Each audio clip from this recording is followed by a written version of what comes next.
I can't begin to mention them, Chloe. You worked so hard, and you look, well, I don't know what your mum thinks, but I think she looks beautiful.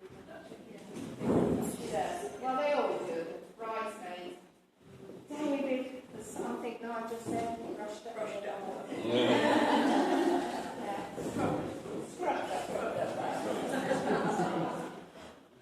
So I think we've all got something special to remember about this wedding, haven't we?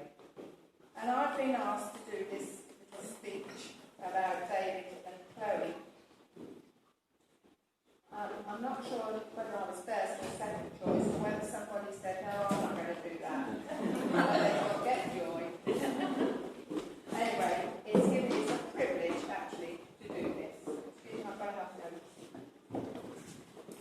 Now, I was asked to say a little bit about Chloe and David, because Chloe's become a member of this church. So, when she first walked into this chapel, it was at the beginning of 2013. Now, when we were discussing it, we thought it must be longer ago than that, because you seem as if you've been part and parcel of us. But it does seem long. But she was a shy, listen to this, friendly, young, very young to most of us. But we want to know a bit about her, where she was from, where she worked, where she lived, who she lived with, and some of us knew the Howe family. In fact, Clive and Carol's daughters came to Sunday school here, and Clive and Carol came to chapel when they were doing something in the Sunday school.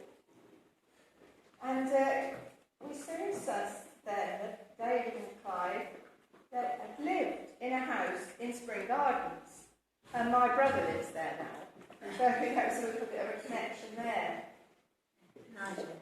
Anyway, Chloe seemed so happy to share our worship, but then she had bad news about her kidney transplant. It was failing. She was on standby for a new one. She was on all our prayer lists, and I don't think it's possible to imagine what it's like waiting for that call. But it came. And when it did, there was no hanging about, was there, Chloe? I expect David broke a few speed limits and probably praying there was enough petrol in the tank. We kept in touch, praying for the day when Chloe came back to Earls Barton. So Chloe made excellent progress, and she couldn't wait to get back to us. Well, perhaps it was to David, but we like to think it was back to us in the chapel. And she wanted to get back to work at the doctor's surgery, but they wanted her to be fully fit before she joined them. So she had a go at Pampered Chef. Some of us remember that, don't we? And most of us have got something lurking in our cupboards and drawers that we bought at one of the parties and never used so much. Well, on her return to worship, she brought David, and we have become very fond of them both. Now, I think David comes because he likes it. I know in summer he enjoys his cricket, but on the whole, he manages to combine the two. There was great rejoicing when Chloe came in, flashing her finger, and although they've moved to Wellingborough, they still come regularly, reducing the average age of our congregation somehow. I keep referring to that, don't I? To Chloe's mum, I would like to say David is good husband material. He seems a very conscientious fellow, even going to work yesterday, as there were jobs to be done. He works a day and cold at Sidewell, and his boss, Mr. White, is over there. My husband knows your dad. And I also believe there's some of his colleagues and his sports playing colleagues. Well, it's nice to see him. I'm sure you've enjoyed this time as much as we all have. Our family seems to be a bit involved one way or another with today. Chloe now works at the NHS in Northampton, and she was surprised and impressed, I'm told, when she walked down the corridor and saw my daughter's name on one of the doors. They've become good friends.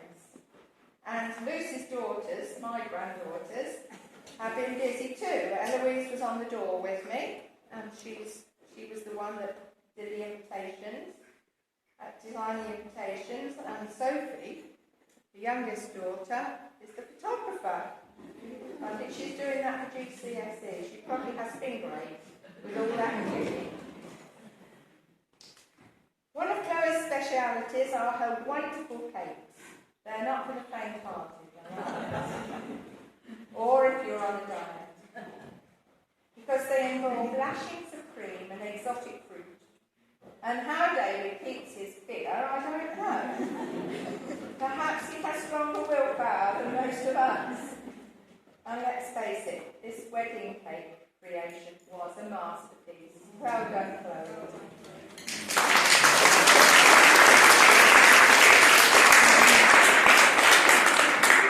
On behalf of us all here and the Methodist Chapel, we'd like to thank you, Chloe and David, for the wonderful decoration in the chapel and in here, for sharing some customs and the culture of your country.